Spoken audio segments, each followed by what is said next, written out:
भिखारी एक दिन सुबह अपने घर के बाहर निकला।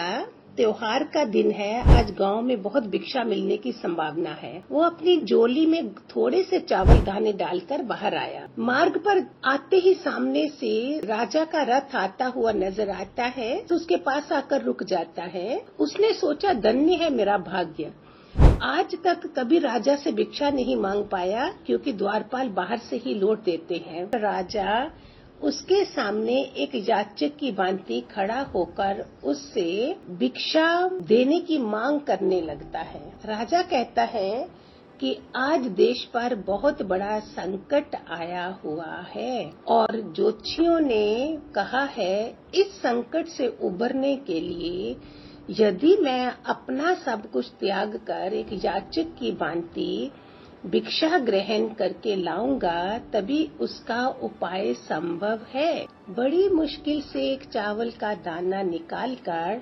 उसने राजा को सौंप दिया।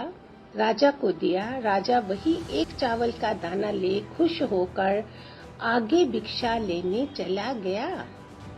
सबने उस राजा को बढ़ बढ़कर भिक्षा दी, परंतु भिखारी को चावल के दाने के जाने का भी गम सताने लगा।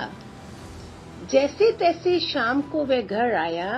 भिखारी की पत्नी ने भिखारी की झोली पलटी तो उसमें उसे भीख के अंदर एक सोने के चावल का दाना भी नजर आया। भिखारी की पत्नी ने उसे जब उस सोने के दाने के बारे में बताया तो वो भिखारी छाती पीट पीट के रोने लगा। जब उसकी पत्नी ने रोने का कारण पूछा तो उसने सारी बात उसे बताई। उसकी पत्नी ने कहा, तुम्हें पता नहीं कि जो दान हम देते हैं वही हमारे लिए स्वर्ण है।